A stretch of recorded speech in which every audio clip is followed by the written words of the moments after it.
Welcome to Food Friends, a podcast inspiring home cooks to try new dishes in the kitchen by sharing trusted recipes, tips, and friendship. Hi, I'm Sonia. And I'm Carrie. We met in Los Angeles over 15 years ago as personal chefs and haven't stopped talking about food since. We're so glad you're here. Hi, Sonia. Hi, Carrie. I'm really excited to hear about what your best bite of the week was. Well, Sonia, I am excited to share a couple of snacking best bites. The first one is a smoothie I've been making for my son and for me that is kind of inspired by our smoothie episode from last summer, and a drink that I grew up having called an Orange Julius. Oh my God, Orange Julius. Do you know an Orange Julius? Orange Julius, it was like you went to the mall and if you were lucky, you got an Orange Julius and it tastes like a... Yeah, it's like an orange creamsicle popsicle, but this is in smoothie form. And it's like a very simple thing to put together, but there's a couple of incredibly important tips, I think, that I always want to remember. So the first thing that you do is you want to wash your oranges. I use 2 oranges for us. And so I wash my oranges, make sure they get really clean because you're going to use your orange zest. Oh. And the orange zest is what makes it so orangey. So zest 2 oranges very, very well and put that into your blender. And then you want to cut the skin off of your orange. So I usually lop off the top and then I cut off the bottom and then I sort of cut around the sides. So you want to get as much of that pith off as you can, but it's just fine. Just the outer pith, like the way you would supreme it. Yes, but you don't have to supreme it. Great. Because it's fine that there's, so no supreming here. But what I love about this smoothie too is that you're not using orange juice because you take that whole orange and you put it in your blender. So you're getting more texture also. And then you add vanilla paste. I've been using that like really great Nielsen and Massey. Yeah, Nielsen Massey. That's the vanilla paste. Extremely valuable, beautiful vanilla paste. It is, but just a little bit goes a long way. So you've got zest, 2 full oranges, a little bit of vanilla paste. It gets mixed up. And then once it's all mixed up, then I add some ice to it. And I add a couple of scoops of yogurt or just whole milk. Either one of those works. I sort of use whatever I have on hand, but you really want that creamy element. And you can always add a little bit more juice if you need it to be a little bit looser. You can always add a little bit more ice if you like it to be more icy, but it's really that creamy orange flavor that's so delicious. Yeah, when you blend it up, it gets all frothy.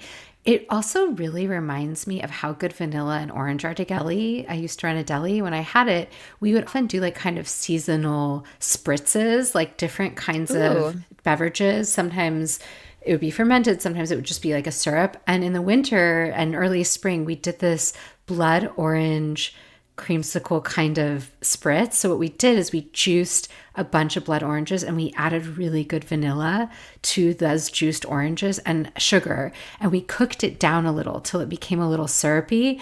And then added like a couple spoonfuls of that to a glass with seltzer water and ice. So it became kind of like a cream soda, but with orange. And it was so good. It was like one of my favorite drinks we ever. Oh my gosh, that's a real revelation. I've never heard you share that. And that sounds so good. I will also add that in addition to making these sort of perfect Orange Julius creamsicle smoothies, I also have been finding a lot of mangoes at the grocery store. They're all on sale right now. And so I've also been adding to this, if I don't have as many oranges, I've been adding a mango to this.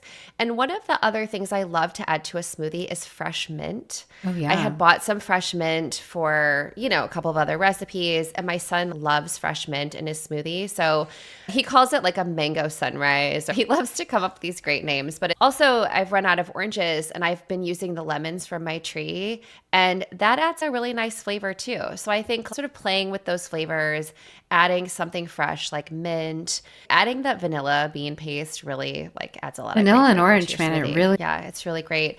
And then one other snacking update that I want to share, because we just recorded a snacking episode and you and I both love afternoon snacks, is I actually made veggie cream cheese.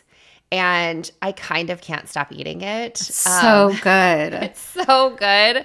It's such an underrated and super easy thing to make. I just took a brick of cream cheese. I did have to get out my mixer. Oh, you My used your mixer and I KitchenAid. fluffed it. I used my kitchen. I had to get out the Oh. KitchenAid and I fluffed it in the KitchenAid. Did you because add any cream, like, or half and half? Okay, didn't. so you just took the cream cheese and you just beat it so that it got fluffier.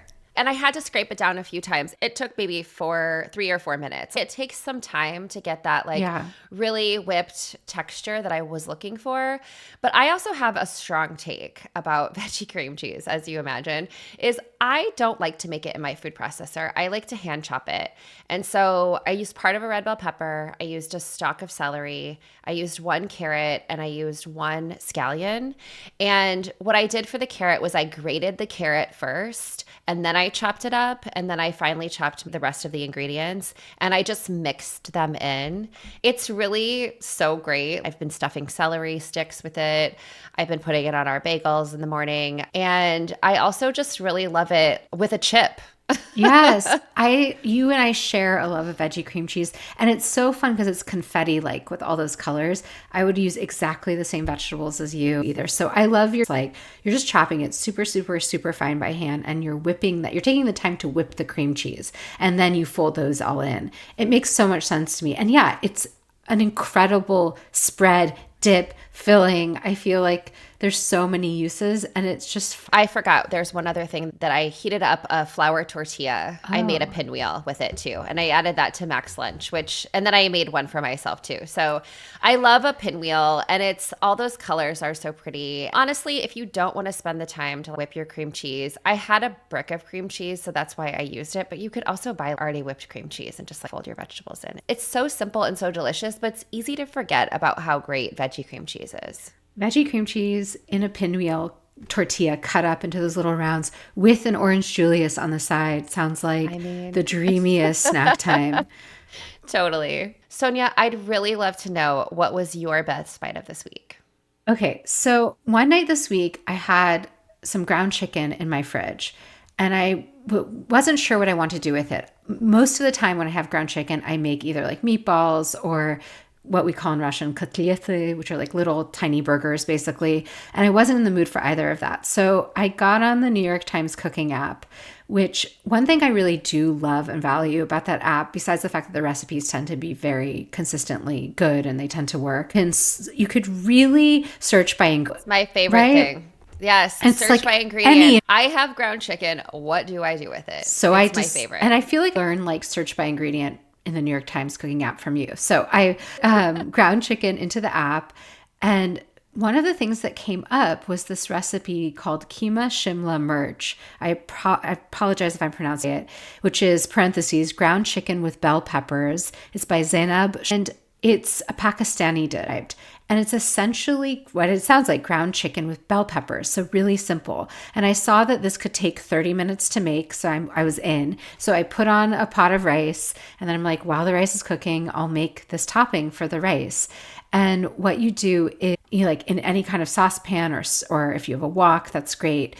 You can use ghee or oil, and then you're adding some finely chopped onion and sort of getting that cooked in that oil or the ghee. And then you're adding your ground chicken, ginger, which you can use fresh or dried. I used fresh, salt, and you're stirring that until you're getting like all the liquid evaporated and the chicken starting to brown for about 7 to 10 minutes. You lower the heat, and then you're stirring in cumin seeds, chili powder, coriander, and turmeric.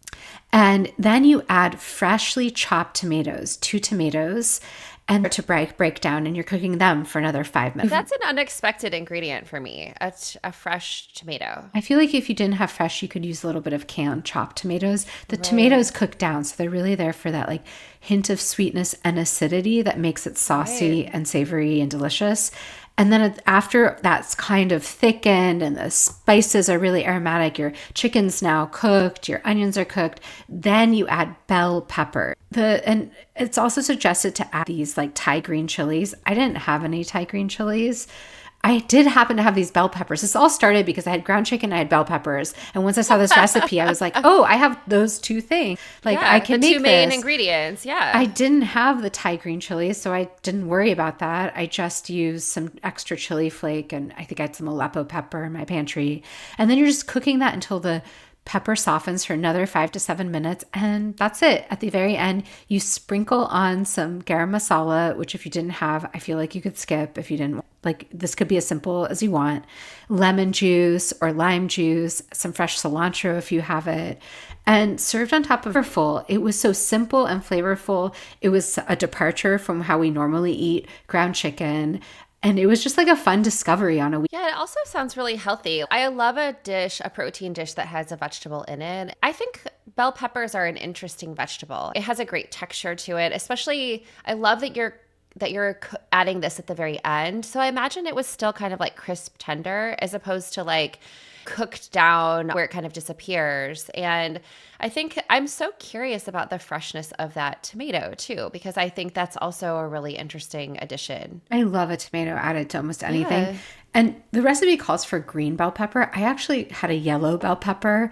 And again, you're working with what you, Right. it was a departure from the traditional recipe, but it's still made for a super delicious dinner, and it really works. Yeah, it's so funny. As you described it, I literally didn't think about green bell pepper at all because that's so much more vegetal. Yes. Like when you say bell pepper, I'm like, oh, the sweet ones. And so I just sort of imagined the red, orange, yellow, any of the really sweet ones. But also a green bell pepper sounds like it would be delicious too and more traditional. And we'll link the recipe. We'll link an unlocked version so you can access it if you don't have the app. And there's certainly other places where you can search by ingredient. But this was just a really fun way to sort of discover, that I never tried. Yeah, I love it. I'm going to try that. Those are all flavors that my family loves. And with some white rice on the side, what a great weeknight meal. Well, I'm hungry as usual. I love hearing about your best friend. And until next. All right, bye. Thanks for being our food friend. If you enjoyed our podcast, please subscribe, leave us a review, and share this episode with friends. We love hearing from you, so follow us on Instagram or drop us a line at foodfriendspodcast.com. Yes, we'd love to hear from you and your food friends. Happy cooking and eating.